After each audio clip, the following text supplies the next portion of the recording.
Hello everyone, welcome to वेदीफाइल। तो हम बात कर रहे थे बच्चों पी ब्लॉक एलिमेंट्स की, और पी ब्लॉक एलिमेंट्स में हमने फिजिकल प्रॉपर्टीज को स्टार्ट किया था, जिसमें हमने आयोनाइजेशन एंथैल्पी कंप्लीट कर ली थी। आज हम बात करेंगे बच्चों डेंसिटी की, कि क्या होता है density. Density is defined as the mass per unit volume. क्या बोला? अगर मास अपॉन वॉल्यूम का रेशियो की मैं बात करूं, वो मेरी कहलाती है डेंसिटी। बात क्लियर है? If we talk about the general trend of density, then it increases on moving down the group. क्या बोला मैंने? अगर मैं जनरल ट्रेंड की बात करता हूं डेंसिटी की, तो जैसे जैसे हम ऊपर से नीचे की तरफ मूव करते हैं तो हमारी डेंसिटी इंक्रीज होती है बच्चों। इंक्रीज क्यों होती है? Because the mass increases and the volume is also increases.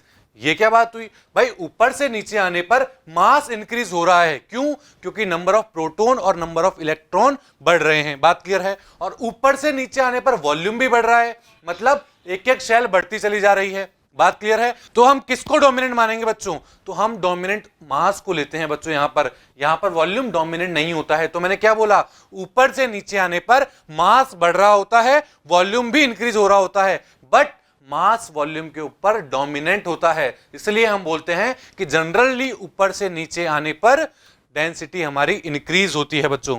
बात क्लियर है क्या होती है? So in general the density is increase when we move down in a group. ऊपर से नीचे आने पर क्या होगा? डेंसिटी इंक्रीज हो जाएगी। बट अगर मैं बात करता हूं बच्चों डेंसिटी की वैल्यूज की, यहां पर आप ये टेबल देख पा रहे हैं, यहां पर आपको कुछ एलिमेंट दे रखे हैं और उनकी डेंसिटी दे रखी है। जैसे बोरोन की 2.35, एल्यूमिनियम की 2.70, अगर मैं बात करूं गैलियम की 5.90, इंडियम की 7.31, थैलियम की 11.85। ये सब क्या है बच्चों? ये डेंसिटी वैल्यू है हमारी। बात क्लियर है? बट आप इन डेंसिटी वैल्यूज में क्या देख पा रहे हो बच्चों? बट हम यहां पर देख पा रहे हैं कि जब मैं एल्यूमिनियम से गैलियम की तरफ मूव कर रहा हूं तो मेरी डेंसिटी ड्रास्टिकली बढ़ रही है। दैट मींस बहुत ज्यादा डिफरेंस के साथ बढ़ रही है। ऐसा क्यों हुआ बच्चों? ऐसा क्यों हुआ? हमें वही चीज समझनी है कि डेंसिटी में इतना इंक्रीमेंट कैसे आया बच्चों। तो इस चीज का सिंपल सा आंसर है बच्चों, सेम रीजन जो हमने आयोनाइजेशन एंथैल्पी में पढ़ा था कि शील्डिंग इफेक्ट वहां पर यूजफुल फैक्टर काम कर रही थी, वही इफेक्ट यहां भी काम आता है बच्चों। देखिए कैसे काम आता है। हम जानते हैं कि गैलियम के पास डी इलेक्ट्रॉन्स होते हैं। क्या होते हैं? जब हम बोरोन, एल्यूमिनियम और गैलियम पे मूव करते हैं तो बोरोन और एल्यूमिनियम में कहीं भी डी इलेक्ट्रॉन नहीं होते हैं, बट जैसे ही गैलियम के पास आते हैं वहां डी इलेक्ट्रॉन्स की प्रेजेंस हो जाती है, और due to this there is a less shielding. क्या बोला मैंने? जैसे ही गैलियम के पास डी ऑर्बिटल आते हैं, और हम जानते हैं कि डी और एफ ऑर्बिटल जो होते हैं उनका शील्डिंग इफेक्ट कम होता है, वो न्यूक्लियस के चार्ज को इतना कम नहीं कर पाते हैं। बात क्लियर है? तो जैसे अगर वो न्यूक्लियस के चार्ज को इतना कम नहीं कर पाएंगे तो क्या होगा? न्यूक्लियस बाहर वाले इलेक्ट्रॉन को अपनी तरफ ज्यादा अट्रैक्ट करेगा, और ज्यादा अट्रैक्ट करेगा तो क्या होगा? वॉल्यूम छोटा हो जाएगा या नहीं होगा बच्चों? बिल्कुल। हमने पढ़ा था कि गैलियम की साइज एल्यूमिनियम से छोटी होती है, और वॉल्यूम कम हो गया तो डेंसिटी बढ़ गई बच्चों। यहां पर मास तो बढ़ ही रहा था और वॉल्यूम कम हो गया, और वॉल्यूम कम होने से डेंसिटी और ज्यादा इंक्रीज हो जाएगी। तो हमने क्या बोला? Density is inversely proportional to volume, so overall density increases. Overall density क्या हो गई बच्चों? बढ़ गई है मेरी। बात क्लियर है? इसलिए हम जब एल्यूमिनियम से गैलियम की तरफ मूव किए थे तो हमारी डेंसिटी ड्रास्टिकली बढ़ रही थी। सिमिलरली एक और एक्सेप्शन आपको देखने को मिल रहा होगा कि जब मैं इंडियम से थैलियम की तरफ गया हूं तो वहां भी 7.31 से लेके 11.85 तक, 7.31 से लेके 11.85, इतना बड़ा डिफरेंस आ गया है डेंसिटी का। यहां पर ऐसा डिफरेंस क्यों आया बच्चों? Because of same reason, shielding effect. बिल्कुल बच्चों, यहां पर थैलियम के अंदर एफ इलेक्ट्रॉन्स भी आ जाते हैं, और हमने पढ़ा है कि डी और एफ इलेक्ट्रॉन जो होते हैं उनका शील्डिंग इफेक्ट बहुत कम होता है, और शील्डिंग इफेक्ट कम होगा तो न्यूक्लियस बाहर वाले इलेक्ट्रॉन्स को और तेजी से खींचेगा, और तेजी से खींचने के बाद क्या होगा बच्चों? और तेजी से खींचेगा तो वॉल्यूम और डिक्रीज हो जाएगा। दैट मींस डेंसिटी इंक्रीज हो जाएगी बच्चों। बात क्लियर है कि क्यों थैलियम की डेंसिटी और ज्यादा इतनी ड्रास्टिकली इंक्रीज हुई है? बात समझ में आया बच्चों डेंसिटी की? अब अगर मैं बात करता हूं बच्चों ओवरऑल ऑर्डर की, कि डेंसिटी का ओवरऑल ऑर्डर क्या होगा, तो वो ओवरऑल ऑर्डर क्या होगा बच्चों?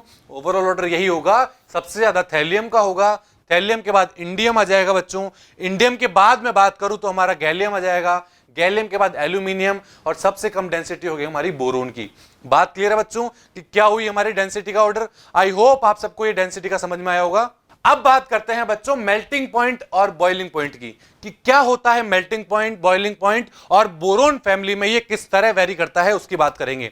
बट इसकी बात करने से पहले मैं सबसे पहले जनरल ट्रेंड की बात करना चाहूंगा कि जनरल ट्रेंड में मेल्टिंग पॉइंट और बॉइलिंग पॉइंट कैसे इंक्रीज डिक्रीज होते हैं। So in general the melting point and boiling point decrease down the group. क्या बोला मैंने? जनरली क्या देखा जाता है, मेल्टिंग पॉइंट और बॉइलिंग पॉइंट जो होते हैं वो ऊपर से नीचे आने पर क्या हो जाते हैं? डिक्रीज हो जाते हैं। और डिक्रीज क्यों होते हैं? Because the size of atom increases. Atom की साइज बढ़ती चली जाती है, और एटम की साइज अगर बढ़ती चली जाती है तो क्या होता है? Bond becomes longer and intermetallic bonding decreases. उन दोनों बॉन्ड के बीच की डिस्टेंस बढ़ती चली जाती है और उनके बीच में जो इंटरमेटलिक बॉन्डिंग होता है वो डिक्रीज हो जाता है बच्चों। बात क्लियर है? सबसे पहले मैं बात करता हूं बच्चों इस टेबल की, जिसके अंदर आपको मेल्टिंग पॉइंट और बॉइलिंग पॉइंट की वैल्यूज दी गई है। बात क्लियर है? देखिए बच्चों, ये हमारे मेल्टिंग पॉइंट की वैल्यू है और ये हमारे बॉइलिंग पॉइंट की वैल्यू है, देख पा रहे हैं आप। बट आप यहां पे क्या देख पा रहे हैं? But if we talk about the values of melting point and boiling point, then we observe that the boiling point is gradually decrease on going down the group. अगर मैं ऊपर से नीचे की तरफ आ रहा हूं तो हमारा बॉइलिंग पॉइंट जो है वो डिक्रीज हो रहा है, और हमने यही पढ़ा है जनरल ट्रेंड में भी कि बॉइलिंग पॉइंट जब हम ऊपर से नीचे आते हैं तो डिक्रीज होता है बच्चों। बात क्लियर है?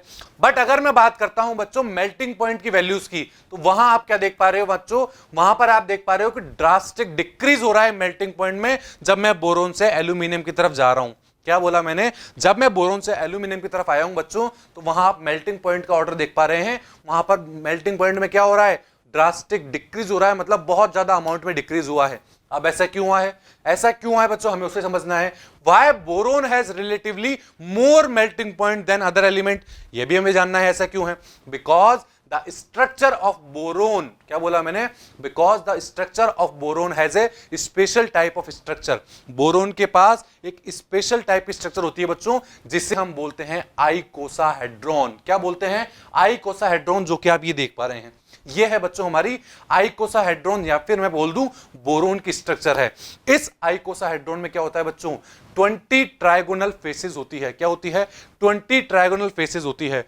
So this crystalline structure of boron is very strong and it is not easily break. That means it is not easily melts. ये जो स्ट्रक्चर आप देख पा रहे हैं ये इतनी जल्दी ब्रेक नहीं हो सकती है, इतना जल्दी मेल्ट नहीं हो सकती है।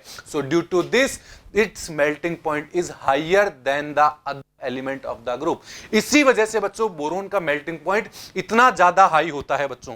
बात क्लियर है? अब मैं बात करता हूं बच्चों सेकंड एक्सेप्शन की। सेकंड एक्सेप्शन क्या होगा?